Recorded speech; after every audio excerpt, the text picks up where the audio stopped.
Hola a todos, todas. Acá tenemos una nueva entrega de un tema de patología, concretamente sistema inmunitario, como puede verse en la diapo, y concretamente podría decirse que son algunas enfermedades inmunológicas de la mucosa bucal, perdón. O sea, veremos parte del sistema inmune para refrescar un poco la memoria, porque esto ya se vio en patología 2 el año pasado, por lo tanto debería estar bastante ya. De todos modos, siempre viene bien una revisión porque bueno, el tiempo pasa y a veces los olvidos están presentes. Entonces, veíamos un poco la importancia del sistema inmunitario en cuanto a que es capaz, entre otras cosas, de discriminar lo propio de lo que no es propio. Y esto va a ser muy importante para cuando vean la parte de la autoinmunidad, que el organismo se ataca a sí mismo de alguna forma, la protección contra diversos agentes, protección contra microorganismos, protección contra células tumorales y otras deformaciones, aberraciones celulares, y participa también, que eso sí eso se convierte en un problema eh, importante porque participa, o por lo menos, sí, participa en lo que es el rechazo de los injertos, de los trasplantes, y también de algunos tipos de implantes. Eh, Eso requiere algún tipo de terapia farmacológica para deprimir al sistema inmunológico, porque el fin mayor, el más importante, está por encima de algunos problemas que pueda acarrearnos. O sea, de hecho, una persona puede, le deprimimos el sistema inmune, pero por lo menos puede vivir. O sea, el caso de un trasplante de riñón, trasplante de algún órgano, por decirlo, simplemente por mencionar un caso, en los cuales a veces vamos a encontrar algunos problemas derivados de la farmacología del, de los trasplantes, pero bueno, tengamos en cuenta que es por un bien mayor. Haciendo un raconto de lo que es inmunidad innata, que veíamos también que ya el año pasado habíamos empezado a tratar de elaborar juntos y poder pensar a la inmunidad innata con la inflamación, la inflamación y la inmunidad como parte de toda de un arsenal eh, que tiene el organismo para combatir agresiones y poder reconstituir tejidos y diversas agresiones de diversos tipos.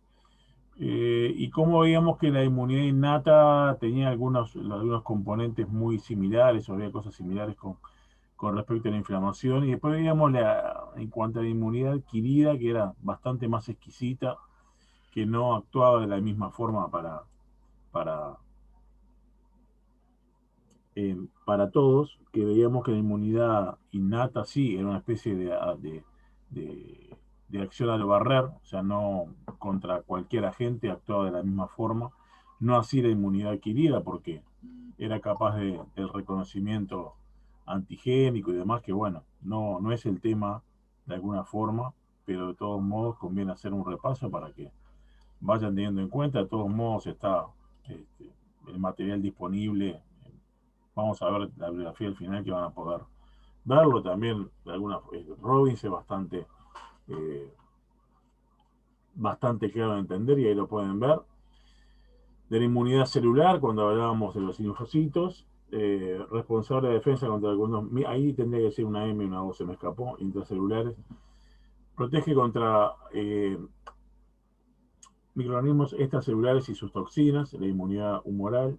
Y después teníamos todo aquel capítulo primario que era una mezcla entre la inmunidad innata y la inflamación y los procesos de defensa, que las defensas, veíamos que las primeras, las físicas y las bioquímicas, que era sobre todo piel y mucosa, por verlo más grueso, digamos, el epitelio respiratorio ciliado, que era capaz de poder expulsar, retener y expulsar algunas partículas de tamaño importante, la secreción de moco, que también a su vez era expulsada del organismo, arrastrando consigo algunas partículas de tamaño importante, incluso algunas que no pueden ser digeridas por el macrófago, que es especializado en partículas de gran tamaño.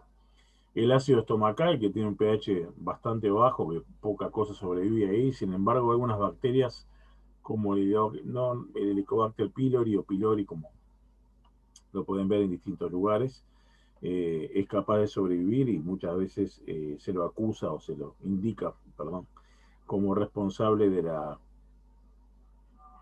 las úlceras del estómago, e incluso que puede ser motivo, o por lo menos puede convertirse en una enfermedad pretumoral o protumoral.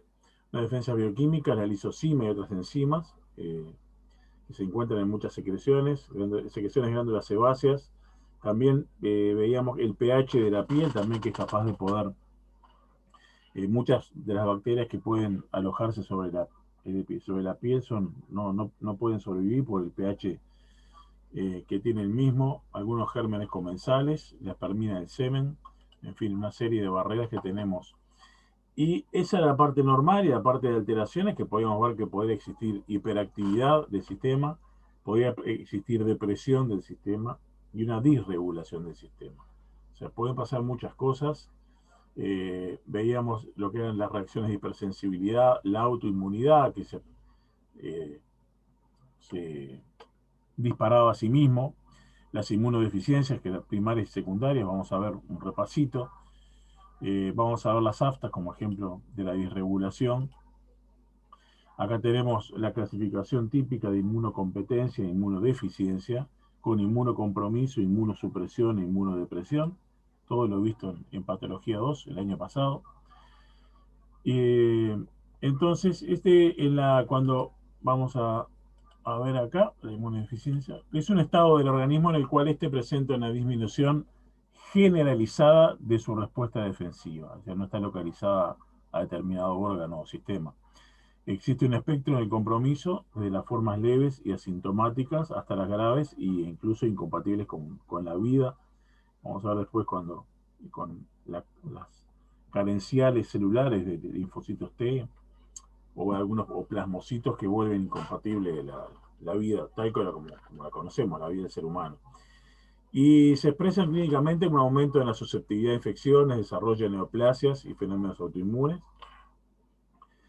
No necesariamente estos síntomas son exclusivamente de la depresión del sistema inmune, pero hay otras enfermedades que también lo provocan, pero la susceptibilidad a las infecciones también puede venir por el lado de los pacientes diabéticos y demás, pero bueno, es harina de otro costal. El desarrollo de neoplasias, porque hay una baja de la actividad, hay una depresión también de la actividad o una baja en la actividad de las natural killer, que es una de las encargadas de poder combatir las células cancerosas y también las células que tienen, las células que han sido infectadas por virus, y fenómenos autoinmunes, de los cuales cada vez se encuentran más, o por lo menos se descubren que más eventos, enfermedades o patologías desconocidas, por lo menos de etiología desconocida, pueden ser de carácter autoinmune. Todo este capítulo de autoinmunidad es algo que está cambiando de forma constante y cada vez se encuentran más mediadores, más elementos que nos indican que las enfermedades que no pensábamos de que eran de carácter autoinmune lo son. Y bueno, también algunos cambios en las formas cambios en la ecología de la Tierra, cambios cambios conductuales, cambios incluso hasta en alimentación, pueden ser decisivos al momento de desarrollar algunas enfermedades que tienen alguna base autoinmune y por lo tanto se expresan de esa forma. También algunas alteraciones hoy uno seguirá bastante más frecuente, como puede ser la intolerancia al TAC, ¿no? Los pacientes celíacos, que hasta el día de hoy es una gran discusión acerca de la alteración de la mucosa por determinados del consumo alimenticio, pero bueno, no nos vayamos de tema. La inmunodepresión puede afectar selectivamente a la inmunidad innata o a la adaptativa, o a veces combinada, con lo cual se vuelve letal allá de primera, o sea, no, es casi incompatible. Incluso alguna de ellas también. La expresión clínica depende de qué parte del sistema inmunológico esté afectada. Porque, por ejemplo, lo que veíamos que el sistema de complemento, que forma parte de la inmunidad innata, porque siempre actúa igual, sobre todo porque, si recuerdan, el sistema de complemento, la acción final del sistema de complemento no era la única función que tenía, pero si era la acción de la lisis, era la formación del complejo de ataque a la membrana, una serie de proteínas que iban de la C5 a la C9, que eran capaces de lisar la bacteria. La perforaban, perforaban una bacteria, por decirlo de una forma, con lo tanto, por un tema de equilibrios osmóticos, hay un ingreso masivo de agua de agua del medio intersticial y la célula estallaba. Un sistema complejo, pero en su resolución era bastante simple de ver. Simplemente perforando la membrana celular era suficiente. Puede haber un déficit del sistema de complemento en los diferentes momentos de la cascada. ¿Se acuerdan entre la parte de la activación de la vía clásica y alternativa? Ahora no viene al caso, pero de todos modos era una cascada en la cual cualquier parte del sistema puede verse afectada, por lo tanto, alguna de las funciones, como era la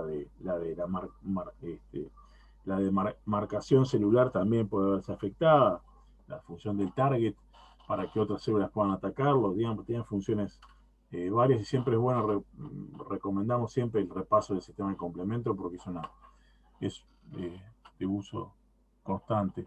Alteraciones de los neutrófilos que vimos bastante en la UDA en patología 3, la UDA pasada. De la inmunidad adaptativa humoral también hay alteraciones en la formación de algunos anticuerpos y que se caracterizan por infecciones bacterianas extracelulares. El tema es justamente, digo, cualquier baja en alguno de estos sistemas o alguna de las armas del sistema inmunológico puede llevar a infecciones únicas o reiteradas. Y bueno, el déficit de la inmunidad adaptativa celular se acompaña de infecciones virales, de hongos o de protozoos. Entonces, acá tenemos primarias o secundarias, congénitas o adquiridas, clínicas o subclínicas, transitorias o permanentes. Una clasificación gruesa, grosso modo. Inmunodeficiencias primarias, vamos a ver ahora, es un grupo de síndromes y enfermedades cuyo origen es un fallo cuanti o cualitativo en la respuesta inmune y son congénitas. O sea que no tenemos demasiado para hacer, sino más bien que ejercer un control y, bueno, ver que el grado de afectación cuál puede ser, porque algunas pueden afectar la vida misma, o sea, son incompatibles con la vida. O sea, porque cualquier cuadro infeccioso a repetición, por eso digo, dependiente de la afectación, puede llevar al término de la vida muy temprana. También si a veces no es directamente una infección temprana, puede haber otras incidencias, porque se acuerdan que cuando vimos la parte de cancerización y diseminación, veíamos que la formación del tumor, e incluso la diseminación del mismo, no era un proceso sencillo. Había una serie de elementos protectores en la reparación del ADN y demás, y aparte elementos del sistema inmune que bloqueaban la promoción, el desarrollo tumoral e incluso la metastatización. Y bueno, incluso hoy estábamos hablando que la incidencia de las enfermedades autoinmunes puede ser mayor. Y a veces un complejo, a veces cuando se afecta a un solo, pasa a nivel general, cuando está afectado un solo aparato, sistema, a veces es bien tolerable por el ser humano. Cuando se empiezan a afectar uno o más, a veces se entra en alguna crisis y a veces termina con la muerte. Cuando estamos sumando problemas, es más difícil poder resolverlos que cuando es un problema específico, de repente que de los que no sean graves. Entonces, en respuesta humoral inespecífica, estamos hablando de complemento, que hoy hicimos un pequeño raconto, de la humoral específica en el déficit de anticuerpos, por lo tanto no son capaces de hacer el acople con el antígeno correspondiente. El antígeno se desarrolla, o sea, el antígeno actúa con libertad. La respuesta celular inespecífica, o sea, fagocitos y los natural killer. La alteración de la respuesta celular específica, déficit de células T. Y bueno, y después las inmunodeficiencias combinadas que son casi letales. Entonces, tanto esto estamos repitiéndolo, pero es lo mismo que les expliqué hoy en forma oral. Entonces, las deficiencias en la función fagocítica de los polimorfonucleares neutrófilos y los macrófagos, un bajo recuento de neutrófilos, si recuerdan de la patología 3 del primer semestre. La neutropenia cíclica se da cada 21 días, y dura 3 a 6 días, con manifestaciones orales, disfunción neutrofílica, cambios también las alteraciones en cantidad también pueden acarrearnos algunos problemas, defectos en la adhesión, defectos en la capacidad microbicida, defectos en los gránulos. Todo esto puede estar provocando infecciones a repetición en piel y mucosas, también de la cavidad oral, por supuesto. No es que que nos importe solamente eso, pero es lo que es el motivo de estudio. Y bueno, también las bacterias y hongos tienen mucho más capacidad de desarrollo. Lo que hablábamos hoy, muchas de las enfermedades asociadas al déficit de linfocitos T y las inmunodeficiencias combinadas, que son las más graves. Hoy lo nombrábamos que la combinación de ambas pueden llevar o casi llevan a la muerte en la primera infancia, porque es casi imposible poder defenderse sin la existencia prácticamente de lo que es la inmunidad celular, o sea, las células T, helper, ninguna de ellas no tiene actividad, no hay conversión de plasmocitos, por lo tanto no hay secreción de anticuerpos, o sea que es bastante grave. Y estas son de carácter hereditario, la prevalencia afortunadamente es baja, por lo tanto no es muy fácil de verlo. De todos modos, como integrantes del equipo de salud, nosotros como odontólogos, difícilmente nos puede llegar un paciente, porque ya no está, no es viable. Las secundarias acá se producen por patologías que son externas al sistema inmunitario, pero que terminan repercutiendo en él. Acá, bueno, acá sí se llega a ver el verde, que es la alteración de las barreras cutáneo-mucosas, que por quemaduras, como vimos algo cuando vimos el tema de las agresiones físicas y químicas, el uso de sondas, porque están comunicando en muchos casos medio externo y medio interno, dispositivos intravasculares percutáneos, pérdida de flora indígena, barrido mucociliar alterado, también esto es bastante visible y no es una prédica anti-tabaquismo, pero en los pacientes fumadores, por decir uno de los temas cotidianos, las cilias se destruyen y después cuesta mucho, aunque dejen de fumar, cuesta la regeneración, tanto a nivel de vía respiratoria alta como incluso tanto a nivel del ingreso en toda la vía respiratoria alta. Entonces acá les dejamos una lista bastante importante de los problemas que puede acontecer con ambas inmunodeficiencias secundarias, tanto de la humoral como la celular, aplasia medular, hemopatías, bueno, hay una serie de infecciones, el caso del HIV, porque en verdad es cuando con la aparición del HIV, muchas de las infecciones que ya no estaban viables, hoy y hace mucho tiempo, como el caso de la tuberculosis, que alguna vez no hace mucho tiempo lo nombramos, se veían alteradas.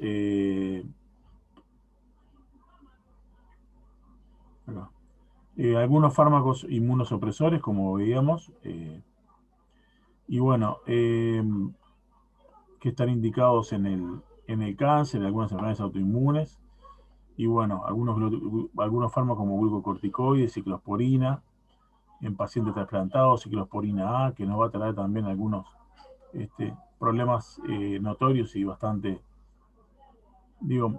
severos a nivel de lo que es el agrandamiento de las encías, porque un agrandamiento gingival característico y muy marcado. Después tenemos toda la serie de las reacciones de hipersensibilidad.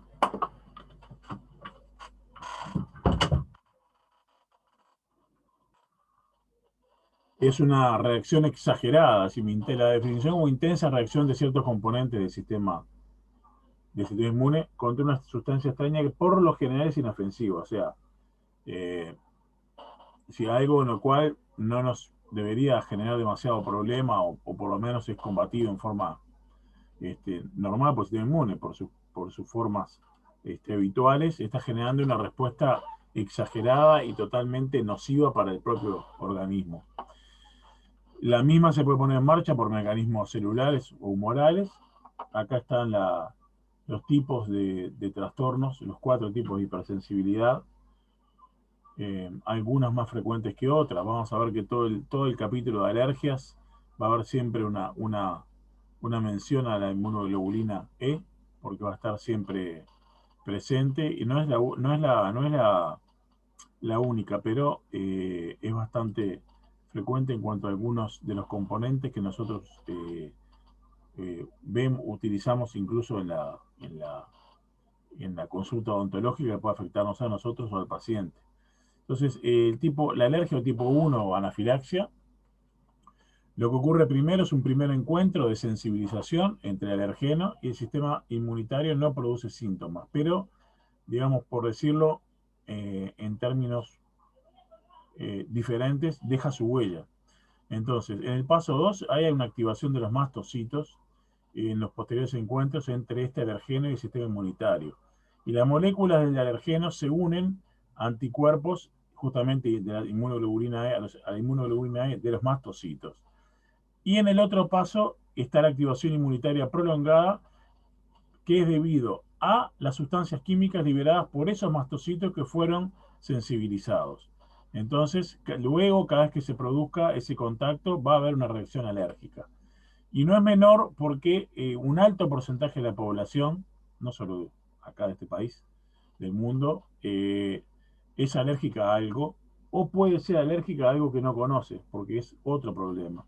Ustedes muchas veces van a ver que una de las preguntas en el interrogatorio cuando va a hacer algún tipo de intervención que requiere anestesia, van a consultar si es alérgico. Realmente la alergia es promovida por algunos de los componentes que acompañan a los anestésicos, pero bueno, es una pregunta de rigor, una pregunta si es alérgico o no, a lo más frecuente de la antibioterapia, a la penicilina y a todos los componentes sintéticos. Cuando se desa la penicilina, generalmente se desa casi todos los derivados sintéticos. En general, casi todos los pacientes que ustedes van a ver que en algunas en su vida han consumido, han hecho uso de farmacología antibiótica. Y bueno, si son alérgicos, le van a decir enseguida porque le va a provocar un problema grande. También si han tenido problemas de anestesia, cosa que no es fácil, pero bueno, cualquiera de esas preguntas es importante si es alérgico a yodo. Digo, refiriéndome a los temas que podemos ver, vamos a ver un desarrollo después. Entonces, el shock anafiláctico puede provocar edema de glotis, trastornos hemodinámicos globales, urticaria, edema angioneurótico, algunos gastrointestinales, respiratorios, y algunos localizados en piel, alguna mucosa bucal, la rinoconjuntivitis, asma, que es justamente es uno de los elementos de disparo, como veíamos en sistema respiratorio el año pasado, cuando veíamos también hacíamos un paralelismo entre el asma y el EPOC, urticaria, un edema angioneurótico, estomatitis anafiláctica por uso de drogas sistémicas, eritemas, edemas, lesiones vesículas erosivas. Y los alergenos pueden ser muy variados, el polen es un alergeno muy común y depende, incluso son estacionales porque hay épocas en las cuales, justamente la época de la polinización, es la época con mayor frecuencia. Muchos alimentos que provocan, no sé, se me ocurre la naranja en este momento por decir algo, pero hay mucha gente que es alérgica al polvo. Ahora en esta estación, ya está pasando la estación, la alergia a las flores del plátano, estos árboles tan queridos que hay en Montevideo, que ahora se plantó un nuevo tipo de plátano, pero aparentemente con eh, menos producción de estos malditos. Entre los fármacos podemos ver lo que hoy les mencionaba antes de esta diapo, los antibióticos, algunos analgésicos no esteroideos, algunos anestésicos, también hablaba, o algún colateral del anestésico. También al látex, por lo tanto, no está indicado el uso, no pueden usar guantes, o tienen que usar un tipo de guante, pueden usar nitrilo. Hoy tenemos por suerte nitrilo y el vinilo y también nitrilo, porque hay gente que es alérgica al látex y bueno, El ácaro del polvo, hoy en día también se relata cada vez más el tema del ácaro y los elementos antiácaros que se alojan en algunos colchones, algún tipo de colchón. Simplemente la ventilación es un buen efecto contra el ácaro. La reacción de tipo 4, hipersensibilidad retardada o celular, que puede provocar mucositis de contacto o estomatitis venenata. Son muy raras, pero a veces el aclaramiento salival y una baja en las células de Langerhans de la mucosa, algunos materiales odontológicos, alimentos, sabor artificial de canela. Yo realmente no tengo registro, pero se relata.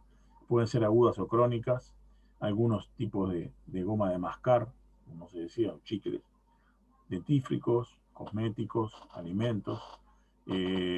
Ustedes saben que los cosméticos, antes de ser utilizados en el ser humano, o sea, antes de ser vendidos, son probados en millones de, de ratas o en algunos cobayos y demás, que hay todo un tema ético con eso ahora en día. Entonces pueden ser de tipo aguda, las reacciones de tipo T4, provocando ardor, eritemas, erosiones, vesículas, queritis foliativa, algunas crónicas con lesiones liquenoides, que lo vamos a ver más adelante, materiales odontológicos involucrados como el amalgama, el cromoníquel, que es bastante, dentro de todo tiene bastante frecuencia de verlo, sobre todo o cromo cobalto también, en las que son cromoníquel, que generalmente son todos aceros inoxidables, o sea, nosotros usamos la denominación, pero el cromoníquel usado en pernos, incrustaciones, el cromo cobalto, que de uso en la aparatología removible, los aparatos esqueletos de cromo cobalto. El paladio es más difícil que haya alergia al paladio, al cobalto. El oro es realmente muy difícil. Yo no tengo relatos de alergia al oro porque es un material, pero bueno. Las resinas también, porque aparte además generalmente son parte de las prótesis, ya sea parciales como completas. Y también aparte de que haya, aunque generalmente son en general de termocurado, siempre hay un remanente de monómero y bueno, se teoriza que pueda ser el monómero. También se teoriza de que por más que sean, digo, no, el pulido no es, digo, aunque tengan mucho pulido, ustedes saben que la parte que hace contacto, la parte de la silla que hace contacto con la mucosa es bastante porosa, por lo tanto, a veces la discusión es que si no puede ser efecto de la porosidad, o de hecho la resina en sí misma acrílica puede provocar reacciones. También a drogas sistémicas, algunas reacciones liquenoides, provocando estomatitis anafiláctica, algunas reacciones similares al pénfigo, que vamos a ver, reacciones liquenoides y bueno, antibióticos, antihipertensivos, perdón, algunos diuréticos, algunos eh, antiinflamatorios no esteroideos. Y bueno, el eritema multiforme, vamos a ver lo que es, que justamente es parte de esta, es una enfermedad este, justamente del sistema inmunitario, y es una reacción, vamos a ver dos definiciones, una del libro de SAP y otra de Bagan, para tener una idea más redonda. Una reacción de hipersensibilidad diseminada, con formas leves y graves, con reacciones tisulares centradas alrededor de los vasos superficiales de la piel y mucosas. Generalmente aparece en relación con un agente inductor. Bagan nos plantea que es una enfermedad aguda de la piel y las mucosas que se caracteriza por presentar lesiones cutáneo-mucosas polimorfas consistentes en zonas de eritema, vesículas, ampollas y costras serohemáticas. Entonces, desde el punto de vista epidemiológico, el eritema multiforme se manifiesta con predilección en adultos, jóvenes adultos, sexo masculino, y generalmente hasta los 30 años, pero puede haber con mayor edad. Se han descrito casos de eritema multiforme también en niños e incluso también algunas estacionales, pero siempre, como digo, se relata, pero no es lo más frecuente de ver. Entonces, ahora más adelante vamos a ver fotos de los casos, unas fotos muy lindas, y los factores que más frecuentemente están implicados en la aparición de eritema, algunas infecciones, como el herpes simple, neumonía por micoplasma, hitoplasmosis, algunos fármacos, sulfas, penicilina, fenitoína, barbitúricos, ioduros, salicilatos, la enfermedad de Crohn, algunas, o sea, gastrointestinales, hoy las mencionamos, pero no decíamos una colitis ulcerosa y después algunas neoplasias malignas, la radioterapia. La vacunación es todo un tema de discusión aparte porque a veces la relación causa-efecto es bastante difícil de poder localizarla, ¿no? Las formas clínicas, la eritema multiforme menor, afectando a piel y mucosas, presenta un periodo prodrómico de 3 a 7 días y es autolimitante en 2-3 semanas. El menor crónico, el eritema mayor, síndrome Steven-Johnson, es una forma grave que presenta ampollas en piel y mucosas oral, esofágica, genital y ojos. O sea, como ven que afecta amplias regiones. Y la necrólisis epidérmica tóxica, una forma extremadamente grave del eritema multiforme mayor. La inmunopatogénesis está más relacionada con antígenos exógenos que los endógenos, y algunos fármacos como las sulfamidas o los antígenos del virus del herpes forman complejos inmunes que se filtran a través de las membranas basales de piel y mucosas y provocan pequeñas trombosis y necrosis isquémicas del epitelio subyacente. Acá empezamos ya a ver alguna parte clínica, aunque esto ya es, vamos a ver piel, después veremos algo de mucosa. Una pápula central que se erosiona y repara, puede estar entre milímetros y algún centímetro que otro. Anillos eritematosos. Ya tenemos piel. Pacientes jóvenes, lesiones en diana o de ojo de toro, en la denominación que tienen. Acá tenemos en manos, pies, acá seguimos con dermo, y acá tenemos, ahí como pueden observar, acá tenemos una buena foto de cómo se puede llegar a ver el eritema multiforme. Acá estas son las eritematosas, las zonas de isquemia. Puede también presentarse con costras, lesiones erosivas acá en mucosa labial y encías. Son lesiones de bordes irregulares, cuando las vean áreas difusas de despegamiento superficial y erosiones focales en el paladar. Y la prevención, bueno, evitar factores disparadores cuando se conocen, ¿no? Porque es el tema, a veces cuando se puede focalizar o localizar el factor disparador, poder evitarlo. Y si no, el tratamiento con aciclovir, que es un antiviral. Tengan en cuenta que la acción de los antivirales generalmente el aciclovir, unos 7 días mínimo de eso. Y después también puede haber tratamiento sistémico, tópico también, o sistémico, que ya es un manejo bastante más, el manejo tópico podemos manejarlo sin mayor problema. El tratamiento sistémico tiene otros considerandos en cuanto a la dosis y al tiempo, por las consecuencias que puede llegar a tener. Digo, difícilmente nosotros con las dosis que podamos indicar podemos provocar un síndrome de Cushing, pero no se descarta.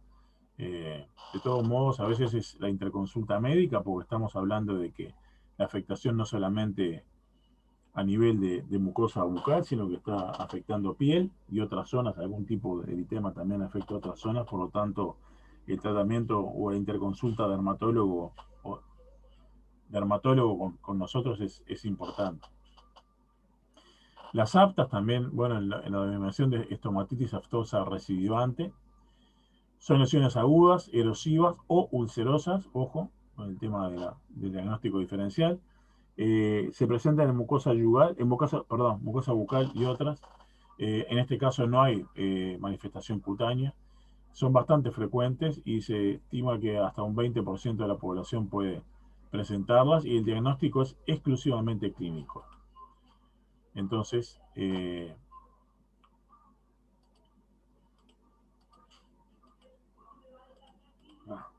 la estomatitis aftosa menor, la mayor, y algunas úlceras herpetiformes, que son de menor prevalencia.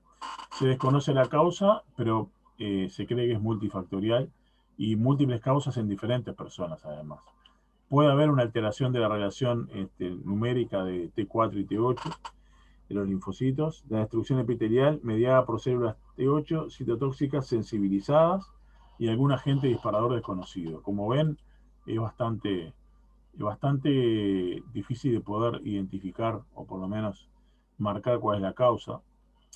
Pueden ser por trauma, estrés, alergias, una predisposición genética a padecerlas, deficiencias nutricionales, anomalías hematológicas, influencias hormonales, agentes infecciosos. Cada vez más el tema del estrés está presente en la vida diaria y cada vez eh, vemos que es un agente etiológico, muchas de las, no solamente a nivel bucal, pero también a nivel bucal, relacionan muchas, ¿no?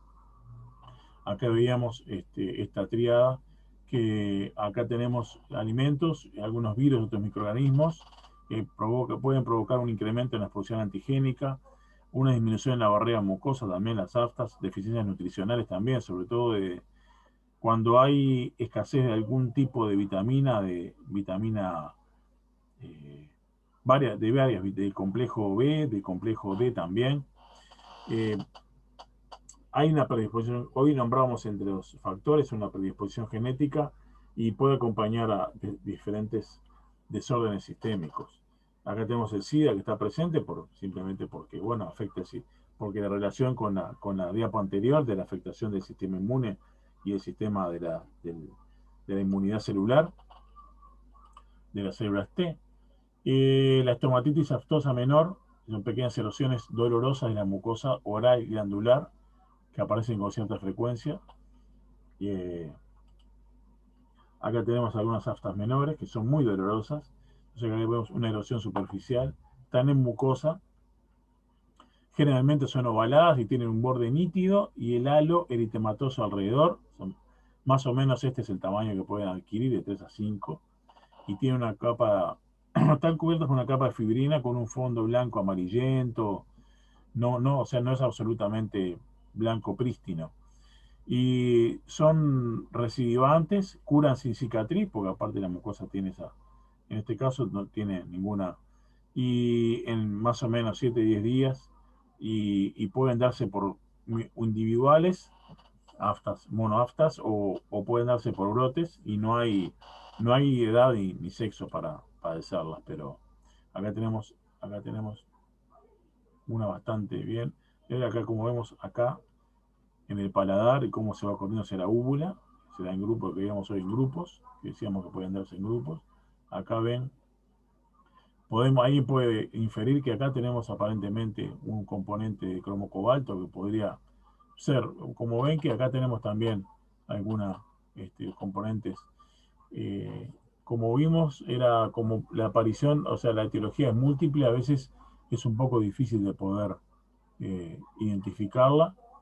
La estomatitis aftosa mayor, con lesiones agudas o úlceras de más de 1 centímetro de diámetro, ovaladas o redondeadas, muy dolorosas y bordes nítidos, bueno, que curan con cicatriz al cabo más o menos de un mes.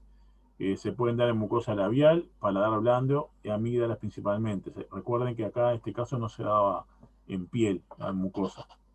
Esta es llamada también enfermedad Sutton. Hay dolor y desconfort muy importante, porque aparte, además la lesión es más grande, está cubierta de fibrina, pero a veces combina con pequeñas, no sé si pequeñas, pero zonas rojizas.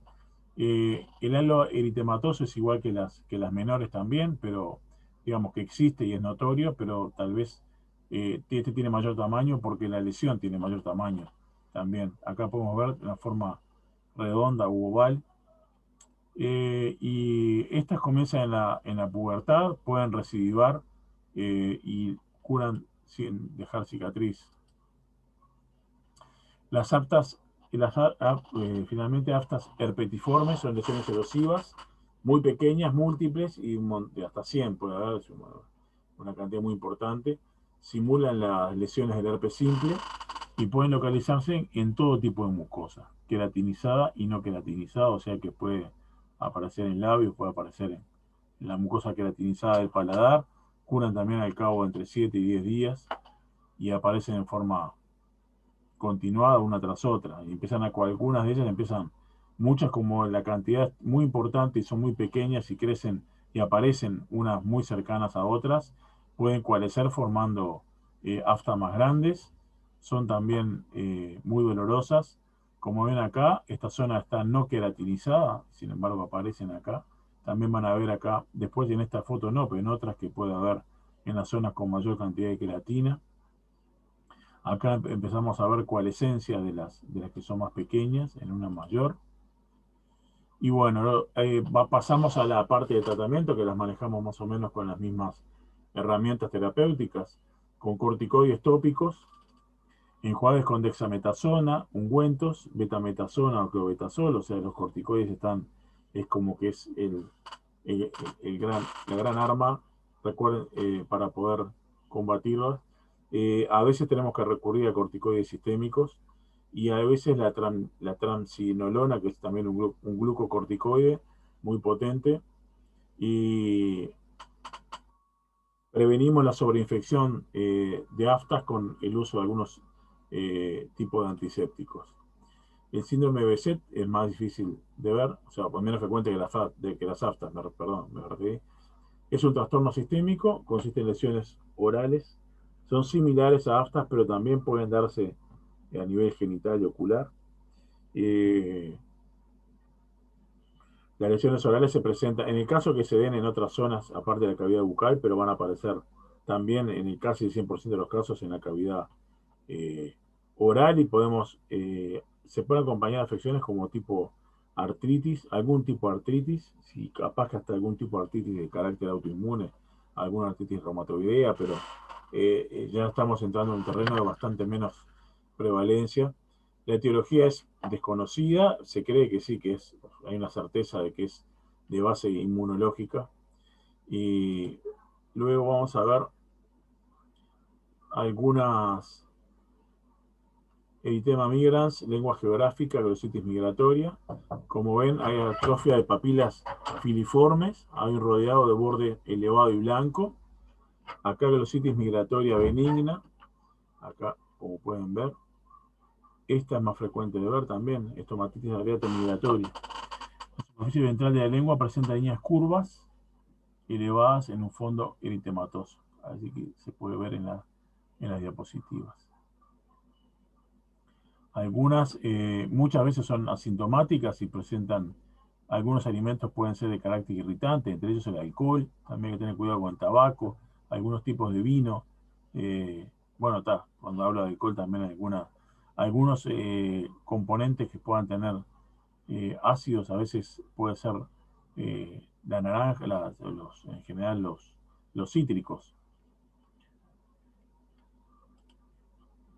Y tenemos que realizar el diagnóstico diferencial con lesiones de agentes físicos y químicos, también con lesiones reaccionales a fármacos por contacto directo, a lesiones provocadas por virus, enfermedades mucocutáneas, pénfigo, penfigoide, líquen plano erosivo y ampollar, y el eritema multiforme.